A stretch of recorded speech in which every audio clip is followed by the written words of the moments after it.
Libro de Éxodo capítulo 19, versos del 4 al 6.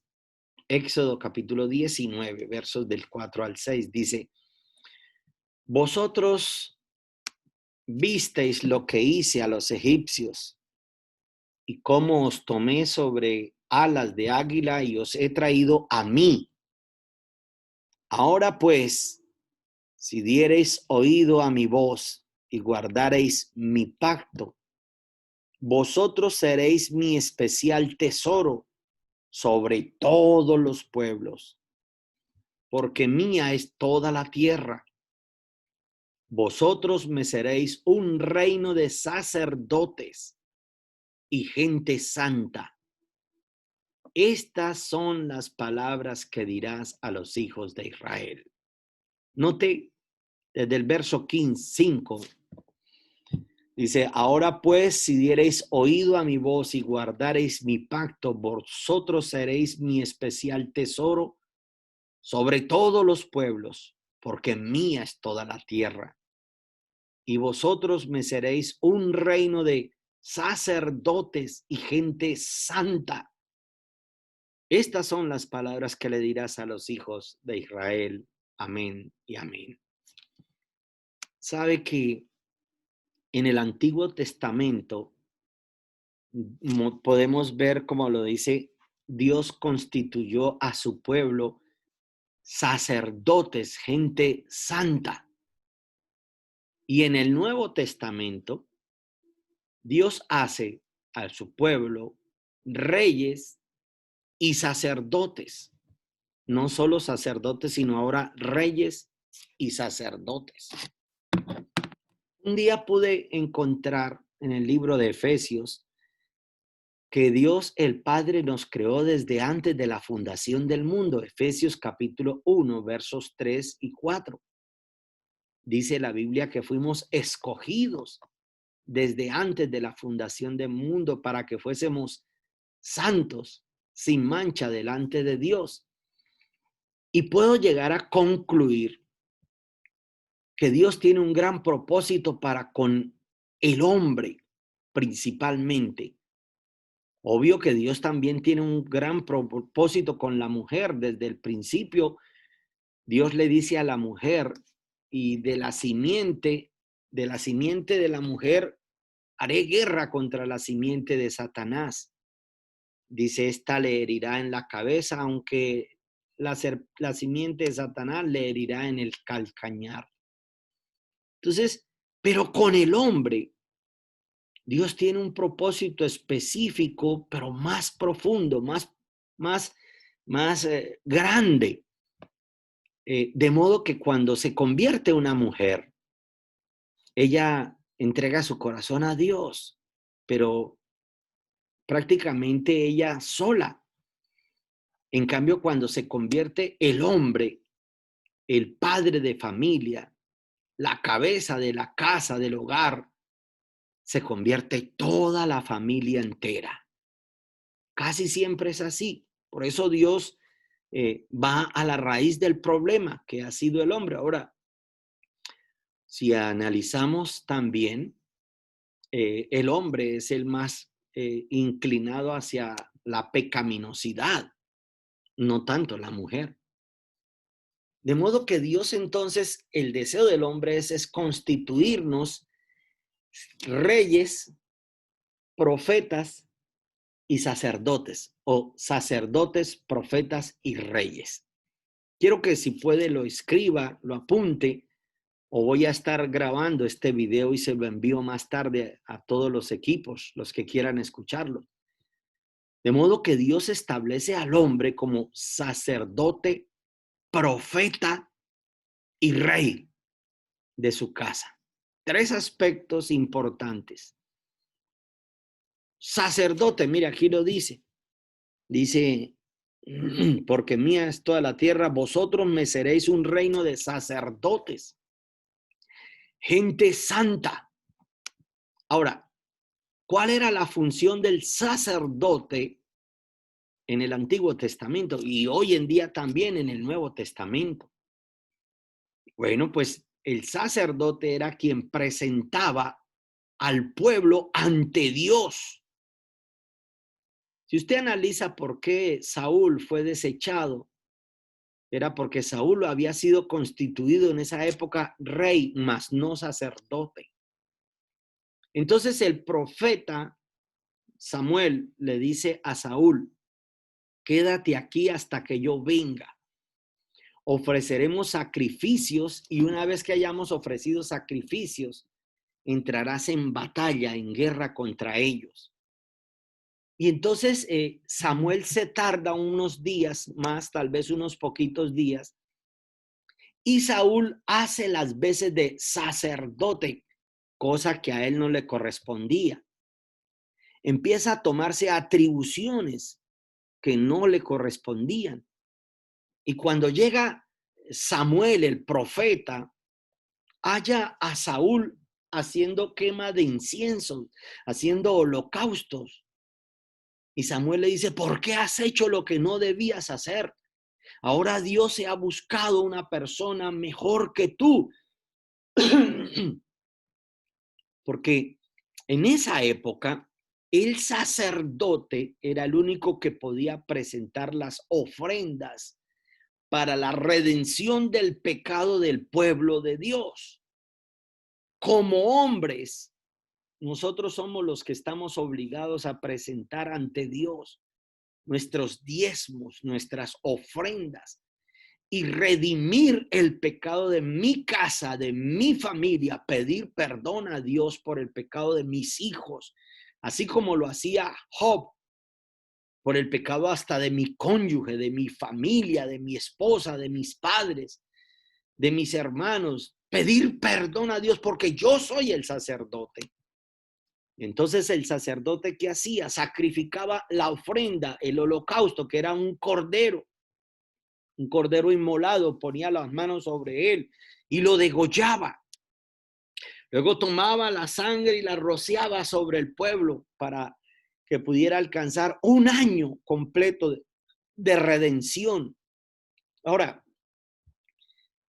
¿qué ofrendas estás presentando tú ante Dios para presentar a tu familia, para redimir a la familia?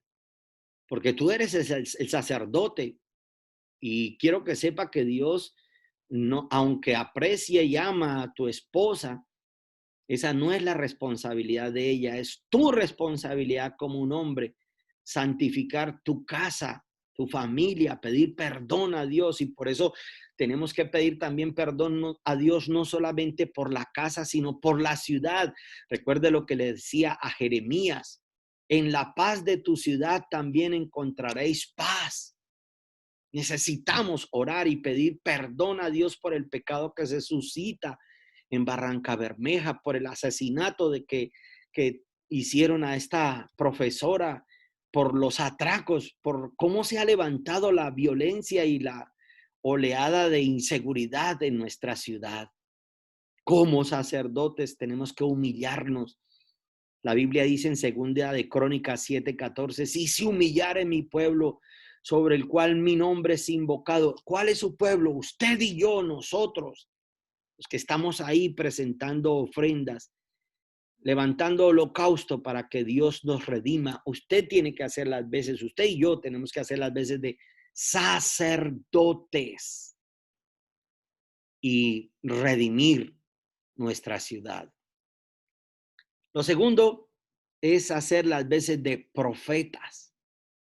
El profeta es el que le presta su boca a Dios para declarar palabra de sabiduría. La palabra profética tiene tres características. Escúchenme: edificación, exhortación y consuelo. La palabra profética tiene que tener tres características: edificación, exhortación y consuelo. Por eso cuando se aparecen gente que se dicen ser profetas por ahí en el mundo y que lo único que profetizan son maldiciones, que así dice el Señor, que se va a levantar un terremoto, que se va a morir la hija de yo no sé quién, y empiezan a maldecir a la gente. El problema es que es probable que al igual que Balaán, ¿se acuerdan de Balaán? Balaán que había sido profeta de Dios, pero que se deja tentar por la codicia, por el dinero, y lo contrata Balac para que maldiga al pueblo de Israel. Y le dice Balac, cuando va a buscar a Balaán, le dice, porque yo sé que eres profeta de Jehová y lo que digas se cumplirá, entonces maldíceme este pueblo. Y le pedía que maldijera al mismo pueblo de Israel, pero Balaán ya se había apartado de Dios, se había separado de Dios, se había retirado del servicio de la obra de Dios. Y por eso Dios se le tiene que aparecer y abrirle la boca a la mula en la que él montaba y hacerle ver hasta que le abre los ojos espirituales y le permite ver el ángel de Jehová, donde le hace conocer que él se opone a que vaya a abrir su boca contra Israel. De modo que si tú eres también sacerdote, eres profeta de Dios. Y tienes que aprender a abrir la boca para tres cosas. Para exhortación, o sea, para llamar la atención justamente en su debido tiempo. Para consuelo y para edificación, no para maldición, no para causar heridas, no para desearle el mal a los demás. Por el contrario, la palabra de Dios dice, vence con el bien el mal. No puedes convertirte jamás en un profeta de maldiciones. Así como cuando Dios buscó a Moisés y le dice a Moisés, y Moisés se le opone y le dice, Señor, yo no soy, búscate al que ha de ir. Entonces le dice, Dios le dice a Moisés, entonces tráeme a tu hermano Aarón y tú serás para tu hermano como Dios y él será mi profeta ante el pueblo. Note la autoridad que delega Dios sobre la vida de Moisés. Le dice, tú serás para Aarón como Dios y Aarón se presentará ante el pueblo como profeta. Yo pondré mi palabra en ti, tú la dirás a Aarón y Aarón la presentará como profeta de Dios ante el pueblo. De modo que todo lo que nosotros desatemos, ¿te acuerdas las llaves que le dio Dios a Pedro? Dijo, y a ti te daré las llaves del reino y lo que desatares en la tierra será desatado en los cielos. Y lo que atares en la tierra será atado en los cielos. Al abrir nuestra boca, debemos hacerlo con sabiduría, con palabras proféticas, con palabras de exhortación. Si es necesario llamar la atención, exhortamos, pero nunca para destrucción. Lo mismo cuando le hablamos a nuestros hijos. Tenemos que hablarles de manera que nunca los destruyamos, que no atemos su alma con nuestras, con nuestras confesiones, para que el enemigo no tome esos argumentos en contra de ellos mismos, por cuanto tú eres profeta de Jehová, profeta de Dios. Lo que tú digas se cumplirá en ellos, en el nombre de Jesús. Así es que desata bendición sobre tu esposa, sobre tus hijos, sobre su empleo, sobre sus finanzas, sobre sus negocios, sobre sus discípulos. Desate bendición, desate provisión, desate palabras de consuelo, de exhortación, sí, también, pero palabras de edificación en el nombre de Cristo Jesús. Entonces llevamos sacerdote que presenta ante Dios el pueblo y pide perdón y se humilla ante Dios por el pueblo. Profeta que permite su boca y profetiza, pero con tres características: edificación, exhortación y consuelo. Y la acción del rey. Recuerde que en Apocalipsis capítulo 1, versos 5 y 6 dice, y ahora yo los hago reyes y sacerdotes para mí. Dios nos hace ahora reyes y también sacerdotes. ¿Y cuál es la función del rey? Gobernar, pero proveer, sustentar su reino. Esa es la función del rey. Ahora, muchas de nosotros llegamos a creer por el chip, por el mal ejemplo que tuvimos de nuestros padres, de que al papá se le debía rendir casi que pleitesía. Y no estoy diciendo que no estoy diciendo que no se le debe dar honra, pero el padre es el responsable del bienestar de toda la familia. Es el papá el responsable de la provisión de su casa, de que haya armonía, de que no hayan pleitos entre hermanos, de que se suplan todas las necesidades de su hogar, de que haya una excelente administración. Note lo que pasó con José en Egipto. El rey de Egipto, que era Faraón, iba a entrar y por revelación de Dios, porque dice la Biblia, cuando le da la interpretación José a Faraón del sueño, dice, si 2 veces has tenido el mismo sueño, significa que la cosa es muy cierta de parte de Dios para ti. Y el primer sueño fue el de las vacas flacas, perdón, el de las vacas gordas y luego se las comían las vacas flacas. Y todo el mundo recuerda el sueño de las vacas, pero pocos recuerdan que el segundo sueño era de la comida ya, era de espigas, de trigo. Y algunas salieron al principio hermosas, gordas, rezagantes, y otras todas luego las enjutas y que se las tragaban a las gordas de la misma manera. El rey tiene la revelación de lo que ha de acontecer, tiene discernimiento. Usted tiene que convertirse en un visionario y empezar a tener administración de los bienes, de lo que gana, de lo que toma en sus manos, para que su familia no pase necesidades. Entonces, ¿qué hizo el rey Faraón? Cuando le dan la revelación, él puede hallar en José el Espíritu de Dios. Dice, ¿en dónde encontraremos a otro hombre que tenga el Espíritu de los dioses? Ellos no conocían bien que no es sino un solo Dios, como tú. Y lo coloca como el administrador de todos sus bienes. Por cuanto José le da una clase de administración a Faraón, le dice, quinten del grano, quinten del todo del trigo, de todo lo que en estos 7 años de abundancia se vengan, ustedes van a quintar, ahorrar el 20%. Y si quiere, consúmanse en el 80%. El 20% en épocas de vacas gordas era mucho.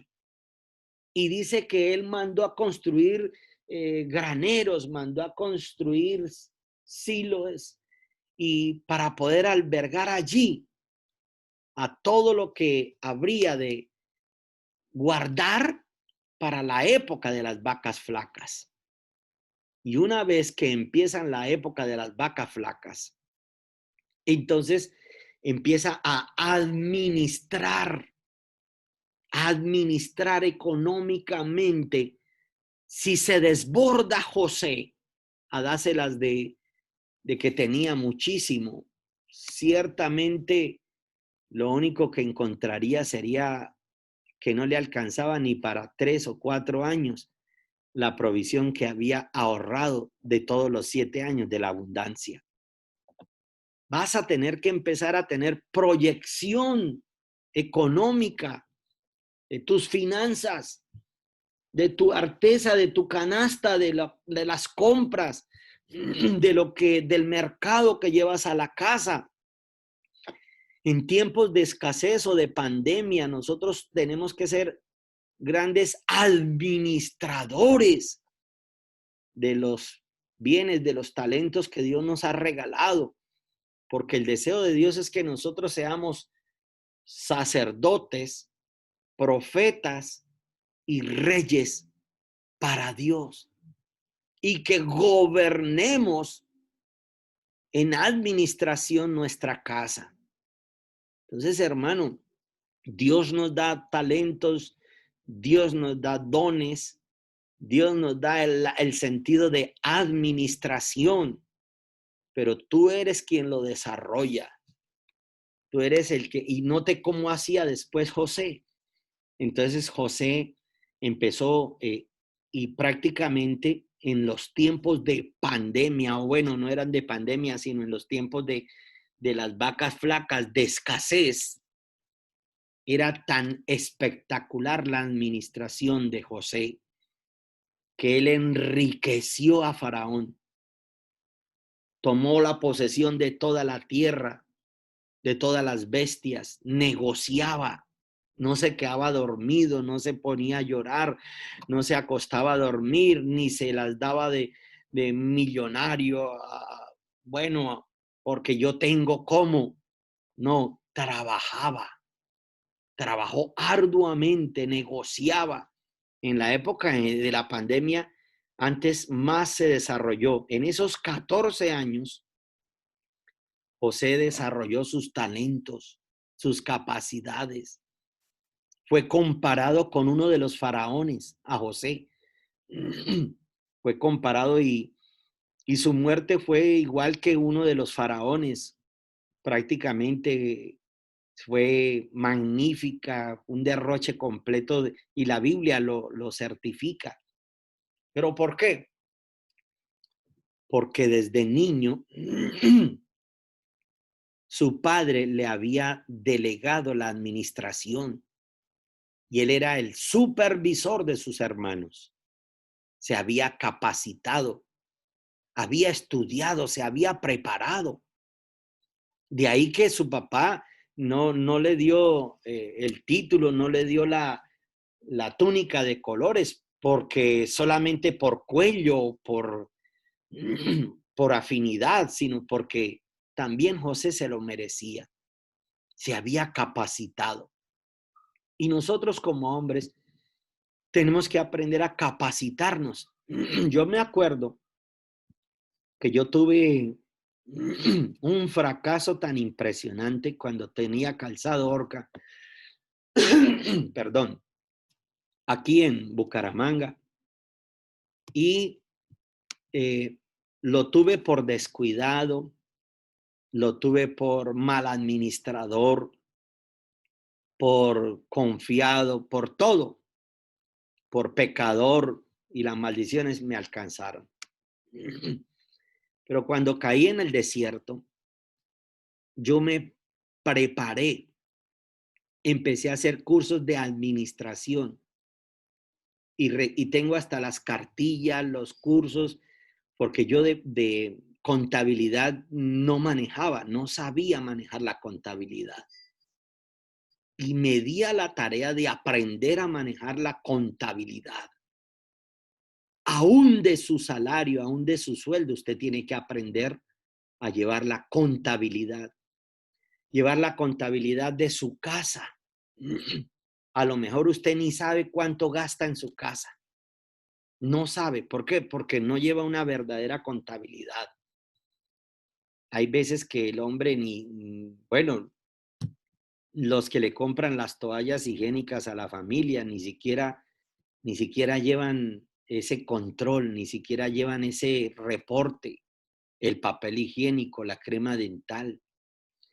Tienen moto o un vehículo, tienen carro. Nunca hacen cuenta de que el carro o el vehículo tienen que comprarle el seguro obligatorio y nunca lo colocan dentro de los gastos. Entonces ellos creen que están ganando lo suficiente para vivir. Mentiras. No tienen cálculo real de cuánto gastan. Y perdónenme, siervos de Dios, a mí Dios me tuvo que enseñar así, con un golpe así. Pero la única manera de salir del desierto es cuando se aprende la lección. Si no aprende la lección, otro año más dando vueltas en el mismo monte, Moisés. Otro año más. Dele otra vueltecita más a ese monte. hasta que aprendas a administrar lo que Dios te está entregando.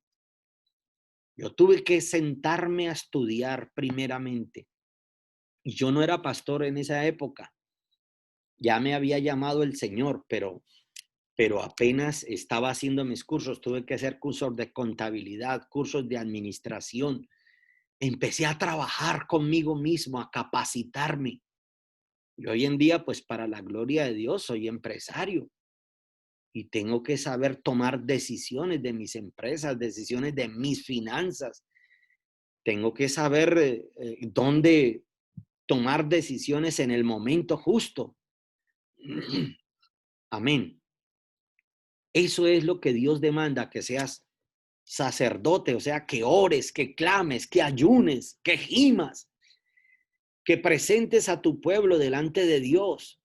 Profeta, que desates palabra de bendición sobre tu vida, su familia, su esposa, sus hijos, pero que seas rey, que administres, que gobiernes, que suplas, que aprendas, que te capacites.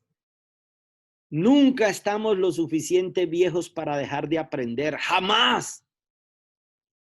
Y si quieres de verdad tener éxito, primero que todo vas a tener que aprender a llevar una contabilidad de todas tus finanzas. Pastor, es que yo tengo una tienda. Una vez un hombre me llegó así. Y esa en la tienda es muy difícil llevar la contabilidad. No, señor, nunca es difícil. Lo que pasa es que usted es perezoso y no sabe ni qué es lo que tiene, no lleva un cardes. Usted tiene que tener contabilidad, así sea una tienda lo que tenga. Contabilidad de sus finanzas, su dinero, su quincena. Por eso hay gente que no sabe ni qué es lo que se le pasó a su dinero, se le perdió, según él, se le desapareció. No, es que usted es desordenado, mijo. Y usted tiene que aprender a gobernar su familia. Hoy estoy dando una palabra de exhortación. Sea cual sea su negocio, usted tiene que llevar una contabilidad perfecta. Contabilidad perfecta.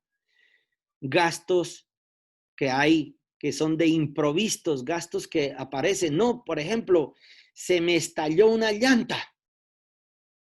Yo en esta semana me llama el conductor de una de mi volqueta, y me dice, pastor, se nos varó la volqueta y se fundió por allá la punta de un eje. Me di a la tarea de una vez de, bueno, mandémosla a arreglar de una. ¿Cuánto se nos va? Más de 2 millones de pesos el arreglo. ¡Ay! Pero ahí hay administración.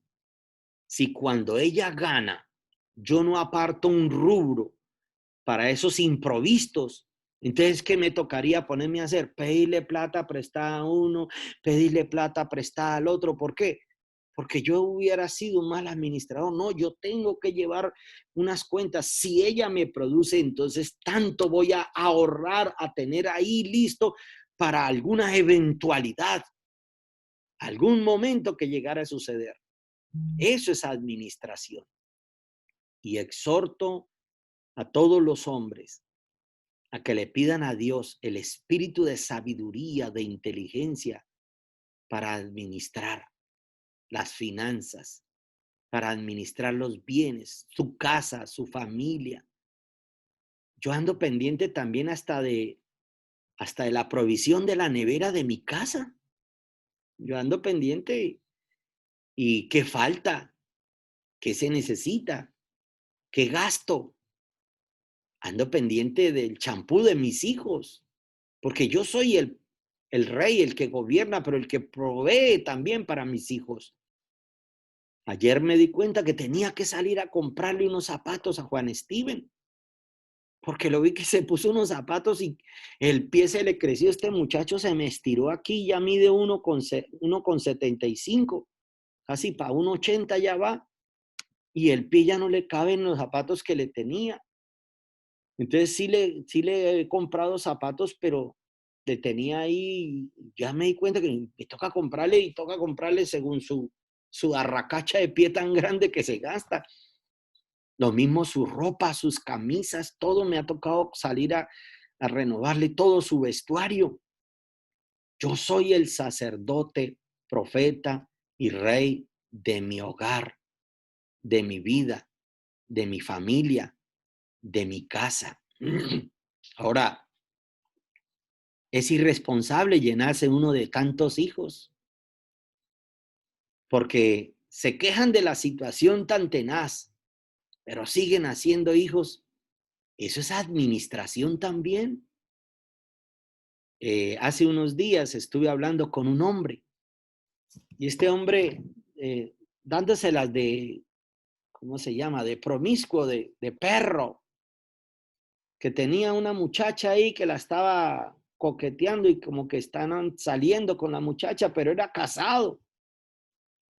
Y lo llamé y hablé con él. Le dije, tonto, no tienes ni para ti mismo. No eres capaz de suplir las necesidades de una mujer y ahora buscando otra. ¿Crees que puedes pensar solo con tu pájaro? Así le dije vulgarmente. No estás pensando con la cabeza, sino con el pájaro. ¿Qué crees que tener un amante a qué te va a llevar? Si estás trabajando, ahora vas a tener que trabajar para dos.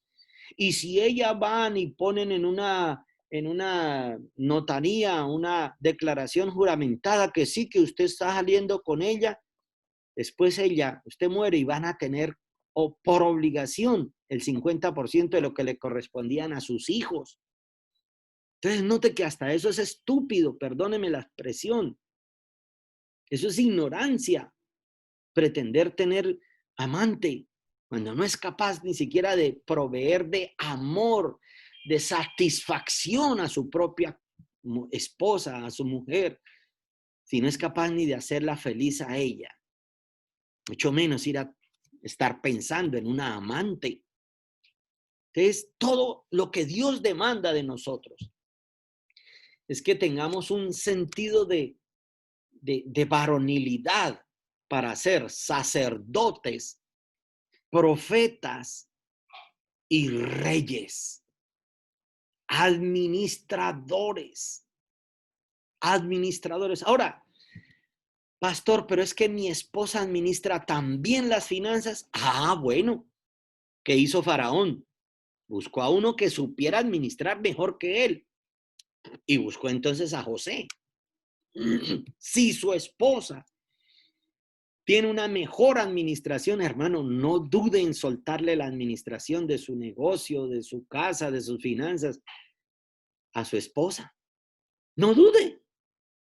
Confíe en Dios, descanse en Dios. Bueno, a ver, mi amor, entonces tú vas a administrar a partir de hoy y yo voy a supervisar. Yo voy a estar ahí pendiente. Toma las riendas entonces del negocio, toma las riendas de la casa. Demuéstrame que eres valiente porque hay hombres que nos las damos de sabelotodos, y entonces marginamos al cónyuge, marginamos a mi esposa, a la esposa. Y así no es. Dios nos hizo una sola carne. ¿Qué tal que le dieras la oportunidad a tu esposa y tu esposa te diera una bofetada bien administrando los bienes? Sería genial. Uno tiene que pensar en la vejez. Entonces, hermano, nosotros no tenemos por qué creer que lo sabemos todo. Aprendamos, estudiemos, preparémonos y en últimas, permitamos que nuestro cónyuge entonces tenga la administración. A ver, probemos. Te voy a soltar la administración y que Dios haga con nosotros como bien le parezca. Amén. Recuerden, sacerdotes, profetas, pero también reyes. Si estás fallando en una de esas tres áreas, escúcheme lo que le voy a decir. Es como cuando intentas parar una mesa de tres patas. Dios es trino. Con una sola que estés fallando, ¿qué va a pasar? No te levantas. Sacerdote, profeta y rey. 3 áreas que vas a tener que implementarlas, vas a tener que prepararse, luchar para que puedas interceder, orar, para que puedas profetizar y para que puedas proveer para tu cónyuge, tu familia, tus hijos. ¿Y sabe qué? Termino diciendo lo que dice la palabra de Dios. Dice la Biblia que el hombre sabio deja herencia hasta a los hijos de sus hijos. ¿Sí sabía eso? O sea, hasta los nietos les deja herencia. Si te murieras, ¿qué herencia le dejarías a tus nietos? Porque cuenta la historia de un profeta temeroso de Dios de entre los profetas, que lo único que le dejó a la mujer fue deudas, solo deudas. Entonces vino el acreedor y se le iba a llevar los niños. Y ahí sí la mujer le dice al profeta, ¿qué hago? Tu siervo, mi marido, era temeroso de Dios, pero era un mal administrador. Temeroso de Dios, pero me dejó endeudada y ha venido el acreedor a llevarse a mis hijos. El profeta le dice, declárame qué tienes en tu casa. La mujer le dijo, solo tengo un poco de vino, un poco de aceite, perdón. Y salió tan gran administradora esta mujer, porque ella fue la que levantó su casa. Tan gran administradora fue que ella levantó una empresa con el poquito de aceite que tenía. Y gracias a Dios el hombre se murió, si no él no le había permitido desarrollarse a ella como una tremenda empresaria, como la administradora. Menos mal se murió, pagó sus deudas y tuvo hasta para vivir. Ojo, siervos de Dios y varones esforzados y valientes, pidan administración de sus esposas, que entre ambos, mi esposa un día me dijo, papi, si tú te murieras, yo no sé ni qué negocios tiene usted. Y yo, oiga, de verdad, venga para acá, mami, nos sentamos. Y empecé a entregarle cuentas, a decirle, mire, aquí está esto, tenemos esto. Y eso lo hacemos cada 2 o 3 meses. Debo volverme a actualizar. Últimamente no lo he hecho, pero voy a actualizarme ya que lo estoy diciendo. Mostrarle a ella, porque ella tiene que supervisar también lo que es de ella y lo que le corresponde. Todo lo que nosotros tengamos es de los dos. Lo hemos construido juntos y hemos trabajado juntos, hombro a hombro. Todo es de los dos. Si hacemos alguna donación, es de juntos. Si tenemos algo, es de los dos. Los dos hemos hombro a hombro. Nunca la he quitado de mi camino, nunca me he escondido para ella. No. Ella sabe lo que hago, lo que hacemos, lo que ganamos, también lo que debemos, cuánto debemos. Y le he enseñado a mi esposa, gracias a Dios. Siervo de Dios, cierre sus ojos y va a pedirle al Espíritu Santo un espíritu de administración, por favor. Quiero que le pida al Espíritu Santo de Dios, Señor, yo necesito tener un espíritu de administración, porque yo no puedo continuar cayendo y llevando a mis hijos a la ruina, en escasez. Yo debo orar, debo levantarme a interceder, a clamar, a presentarme ante Dios, presentar mi pecado y el pecado de mi esposa, de mis hijos, ante el Rey, pedir su redención, luego desatar palabra de bendición, desatar palabra de provisión sobre ellos, sobre mi familia, sobre mi casa. Pero también debo ser el Rey, el que administra con excelencia, el que no permite que haya escasez, el que no permite que haya falta de provisión de ningún bien. ni de cariño. Porque hay algunos que solo proveen dinero y no proveen cariño. Usted tiene que luchar por hacer feliz a su esposa en todas las áreas, hasta en el área sexual. En estos días mi esposa me decía, necesito teñirme mi pelito, tengo muchas canas. Me tocó salir corriendo a buscarle sus tintes, porque yo soy el sacerdote, profeta y rey de mi familia, de mi casa, de mis hijos. Pídale a Dios. Dígale, Señor, hazme sacerdote, pero no solo sacerdote, sino profeta, y no solo profeta, sino rey. Dame administración, Espíritu Santo, abre mi entendimiento. O a lo mejor ayúdame a encontrar que en mi esposa haya la administración y yo sea el supervisor. ¿Qué tal que ella sea la poderosa en las finanzas? Yo toda la vida la he replegado, no le he permitido estar ahí en el lugar correcto. Papito Dios, en el nombre de Jesús, abre mi entendimiento, dame la sabiduría necesaria para tomar las decisiones que debo tomar. Llévame a los delicados pastos, te lo pido, Señor, en el nombre de Cristo Jesús. Levante sus manos y adore al Rey. Solo tú eres bueno, Dios incomparable, eres tú. Nunca me separaré de tu gran amor. Eres mi Señor,